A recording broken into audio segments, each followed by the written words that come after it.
Halo teman-teman, perkenalkan nama saya Hendy Supriyanto. Di video kali ini saya akan menjelaskan materi mengenai pembenahan perpajakan. Siapa sih di sini yang tidak mengetahui tentang perpajakan? Pasti udah sering sekali kita dengar. Namun, untuk di video kali ini saya tidak akan menjelaskan perpajakan secara detail atau secara teoritis. Kalau untuk secara teoritis tentu pasti ada pelatihannya dan bahkan ada mata kuliahnya. Contoh misalnya di jurusan akuntansi, mereka sampai ada mata kuliah perpajakan, sampai ke hitung-hitungannya, sampai berapa persen sekian sekian sekian maksudnya. Namun untuk di manajemen di sini kita akan menjelaskan perpajakan dengan kondisi yang ada di negara kita. Bagaimana perpajakan yang ada di negara Indonesia mengenai tentang permasalahan dan isu-isu yang ada di negara kita. Nah, apa yang dimaksud dengan pajak?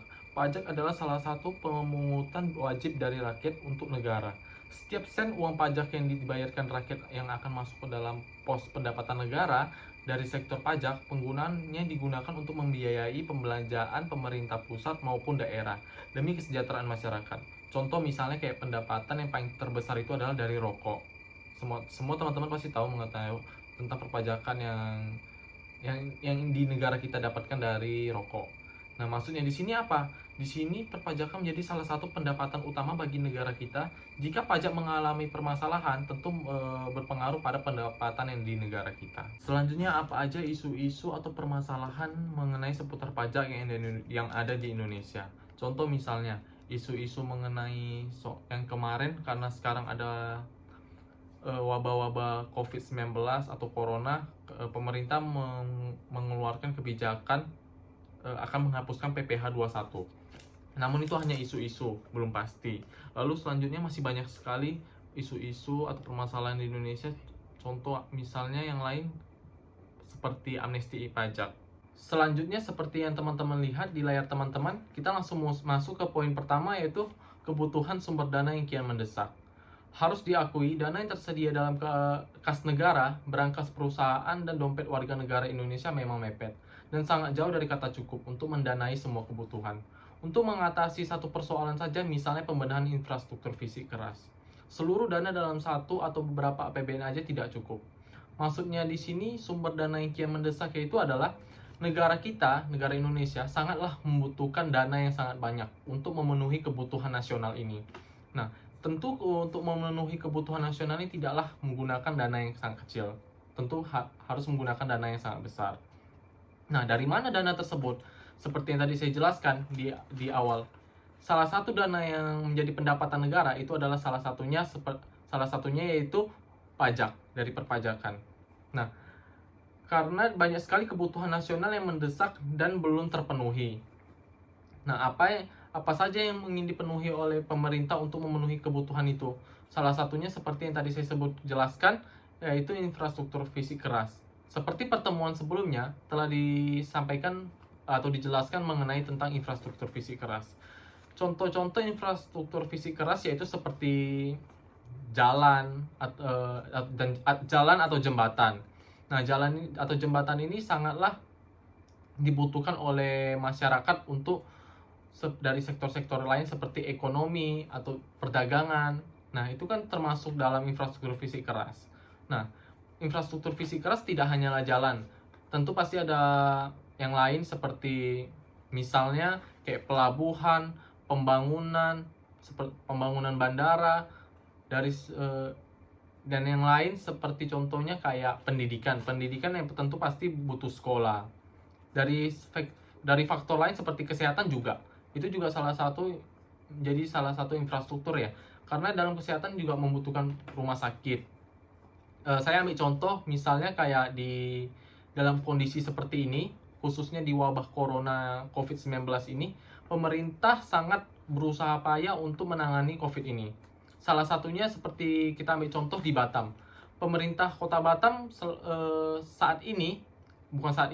maksudnya sebelumnya di awal bulan Mei kalau nggak salah, pemerintah melakukan pembangunan rumah sakit di Pulau Galang. Nah, itu juga salah satu menggunakan uang negara. Nah, dan itu tidak kecil. Bahkan untuk membangun sebuah rumah sakit itu juga didesak untuk mempercepat pembangunannya. Nah, tentu pasti harus membutuhkan uang yang sangat banyak, terutama untuk pembangunan dan tenaga kerjanya. Dan itu tidak kecil. Nah, tentu tidak kecil maksudnya. Salah satu hasil dana pajak yang dikumpulkan untuk membenahi infrastruktur itu ya salah satunya seperti yang tadi saya sebutkan, jalan, pembangunan, eh, dan faktor-faktor lainnya. Jadi dari yang tadi saya jelaskan, kenapa pemerintah hanya mengerjakan suatu infrastruktur setengah-setengah? Apakah pemerintah mengalami kondisi kekurangan dana? Jika memang iya, menurut saya, pemerintah tidak bisa mengandalkan pendapatan negara hanya berasal dari sektor pajak. Harus berasal dari sektor-sektor lainnya. Nah, itu akan kita jelaskan berikutnya, yaitu ada 3 sektor yang paling potensial. Yang pertama itu adalah pajak. Seperti yang tadi sudah saya jelaskan di awal, sampai sekarang, pajak menjadi salah satu pendapatan negara. Lalu yang selain pajak ada juga yang kedua yaitu BUMN. BUMN ini apa? BUMN ini adalah badan usaha milik negara. Dari namanya aja kita bisa tahu, badan usaha milik negara. Tentu perusahaan-perusahaan ini adalah perusahaan milik negara. Perusahaan tersebut akan menjadi salah satu pendapatan bagi negara yang akan membantu untuk memenuhi kebutuhan nasional. Ada banyak sekali perusahaan-perusahaan BUMN di negara kita. Saya tidak bisa jelaskan satu-satu. Yang jelas menurut saya kurang lebih ada 500-an perusahaan-perusahaan BUMN yang akan menjadi suatu pendapatan negara. Badan usaha milik negara adalah banyak sekali perusahaan-perusahaan dari berbagai sektor. Contoh misalnya dari sektor transportasi dan juga perbankan. Nah, perusahaan-perusahaan ini, jika perusahaan ini sedang beroperasi, ketika satu periode telah dijalankan, perusahaan-perusahaan tersebut akan membagikan dividennya kepada negara sebagai untuk pemasukan atau pendapatan negara. Contoh misalnya perusahaan BUMN yang saya ambil contoh yaitu dari sektor perbankan. Dari sektor perbankan itu misalnya dari Bank BRI dan Mandiri. Nah, Bank Mandiri dan BRI juga salah satu perusahaan BUMN yang memberikan pendapatan bagi negara. Lalu kemudian selanjutnya saya mengambil data salah satu dari situs katadata.co.id, yaitu sejumlah badan usaha milik negara atau BUMN yang telah menetapkan jumlah dividen yang akan dibagikan dalam rapat umum pemegang saham tahunan atau RUPST. Berikut data 10 BUMN dengan pembagian dividen terbesar tahun buku 2018. Saya mengambil contoh dari tahun 2018 yaitu 2 tahun yang lalu. Yang pertama yaitu ada perusahaan Telkom Indonesia dengan nominal sebesar 16,23 triliun. Lalu yang kedua yaitu ada Bank BRI dengan sebesar 16,17 triliun. Baru yang ketiga Mandiri 11,25 triliun. Baru selanjutnya Pertamina 7,9 triliun. Baru selanjutnya yaitu Bukit Asam 3,76 triliun. BNI 3,75 triliun. Dan selanjutnya Pegadaian 1,39 triliun dan selanjutnya. Itu menjadi salah satu pendapatan negara yang akan memenuhi kebutuhan nasional. Lalu selanjutnya yaitu 3 sektor yang paling potensial selain pajak dan BUMN, yaitu adalah potensi daerah. Potensi daerah di sini maksudnya yaitu saya ambil contoh, menurut saya ambil contoh dari potensi daerah Bali. Bali merupakan kota pariwisata yang sangat potensial menjadi salah satu pendapatan negara karena banyak sekali turis-turis asing yang datang ke negara Indonesia yang akan datang ke kota Bali. Nah, hal ini juga terlihat dari kontribusi sektor pariwisata di Bali yang selalu signifikan terhadap ekonomi Indonesia. Dalam 5 tahun terakhir, Bali menjadi salah satu sektor penyediaan akomodasi dan makanan minuman penyumbang produk domestik regional bruto atau PDRB yang tertinggi, sehingga juga salah satu menjadi bantuan bagi negara untuk menjadi pendapatan untuk kebutuhan nasional. Contoh potensi daerah yang kedua yaitu misalnya di Batam. Gak usah jauh-jauh, kita ambil di Batam karena yang dimana untuk sekarang kita berdomisili di Batam. Batam ini memiliki potensi dan daya tarik Mengapa bisa dikatakan demikian? Karena pertama, Batam merupakan kawasan industri yang banyak, sehingga memiliki potensi industri yang menjadi pendapatan daerah dan bisa juga menjadi pendapatan negara yang sehingga dapat berkembang industrinya. Apalagi Batam ini tempatnya juga strategis, yang dapat meningkatkan sektor ekonomi kita juga. Kedua, pariwisata juga menjadi salah satu daya tarik daerah Batam. Karena pemerintah untuk saat ini sedang mengusahakan mensosialisasi pada masyarakat bagaimana meningkatkan pariwisata dan industri di Batam dapat berjalan dengan lancar sehingga bisa menjadi pendapatan bagi negara yang dapat memenuhi kebutuhan nasional. Selanjutnya kita langsung masuk ke poin yang kedua, yaitu masalah pengembangan pajak. Masalah pengembangan pajak dibagi atas 4, yaitu yang pertama adalah kesadaran pajak yang rendah.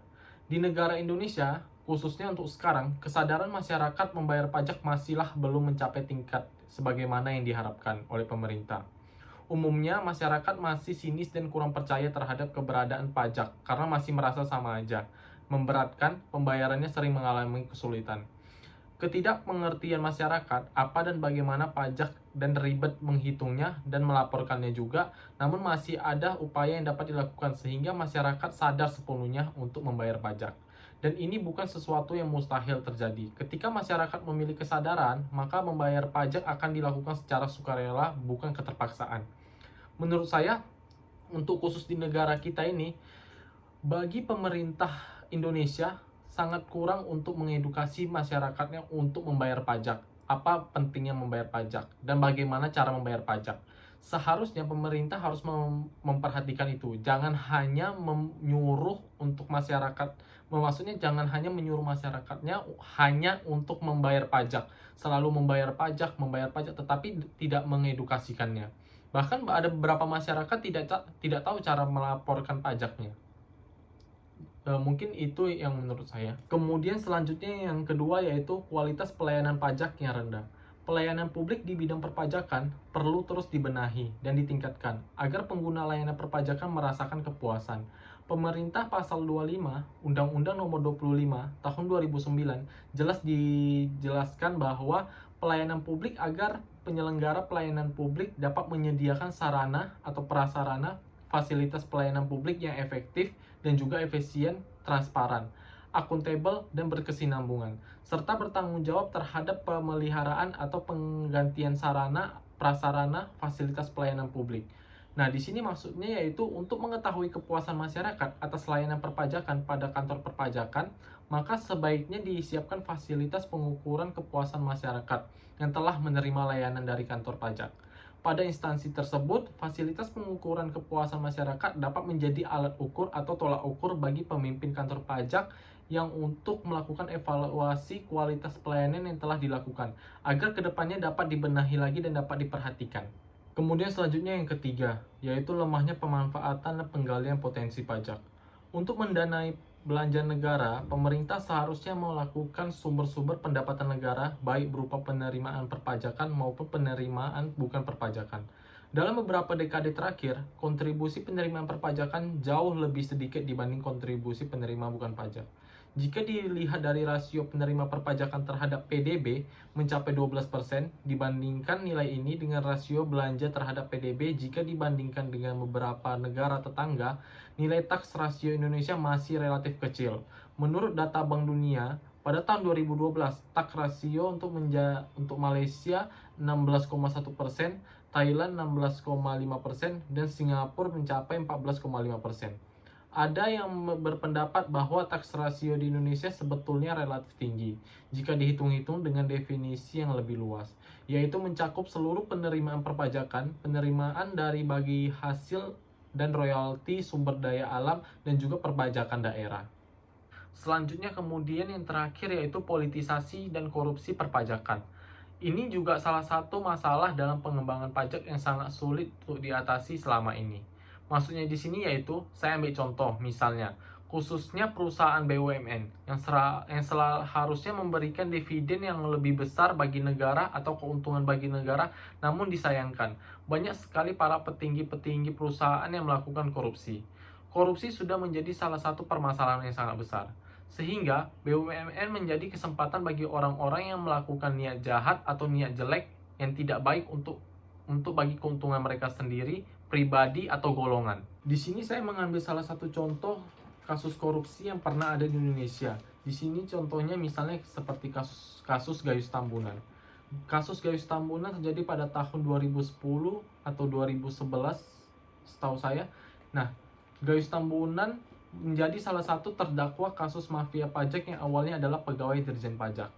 Tindak pidana korupsi yang menguntungkan PT Surya Alam Tunggal dalam pembayaran pajak serta merugikan keuangan negara sebesar 570 juta rupiah sebagai peneliti pajak di Direktorat Banding. Gayus telah terbukti menyalahgunakan wewenangnya dengan cara menerima keberatan pembayaran pajak pada PT tersebut. Dan dia juga dicurigai menyimpan uang sebesar 25 miliar rupiah di rekening banknya, plus uang asing senilai 60 miliar dan perhiasan senilai 14 miliar di berangkas bank atas nama istrinya, yang semuanya itu dicurigai sebagai harta haram atau harta yang tidak jelas asal muasalnya. Untuk kasus kedua, contoh misalnya perusahaan BUMN yang banyak sekali beberapa orang yang melakukan korupsi dan di mana dituntaskan oleh Menteri Pemerintahan BUMN yang baru saja memimpin, yaitu Bapak Erick Thohir. Beliau merupakan pengusaha Indonesia dan beliau juga baru pertama kali turun ke birokrasi pemerintahan yang dipimpin langsung oleh Pak Jokowi. Nah, banyak sekali kasus-kasus korupsi yang ditemukan oleh beliau. Beliau semenjak menjabat, beliau banyak sekali menemukan kejanggalan-kejanggalan para petinggi-petinggi BUMN yang melakukan kecurangan-kecurangan. Nah, itu merupakan salah satu sebabnya banyak petinggi-petinggi BUMN yang digantikan oleh beliau agar supaya untuk serius menjalankan perusahaan BUMN yang supaya nanti ke depannya dapat membantu negara menjadi sumber dana atau kas negara. Contoh kasus perusahaan BUMN di sini saya ambil contoh yaitu perusahaan BUMN dalam sektor transportasi yang merupakan perusahaan PT Garuda Indonesia, di mana Bapak Erick Thohir memecat sejumlah direktur terkait dugaan penyeludupan motor Harley Davidson, yang dimana motor tersebut yang asalnya diduga berasal dari Eropa yang akan dibawa ke Indonesia, dan motor tersebut jadi isu salah satu pemilik dari direktur Garuda yang bernama I Gusti Ngurah. Ya, mungkin itu saja penjelasan dari saya mengenai materi pembenahan perpajakan. Semoga bermanfaat bagi teman-teman. Dan jika ada kesalahan kata-kata, saya minta maaf. Dan untuk yang terakhir, saya mengucapkan terima kasih bagi yang sudah menonton. Bye-bye.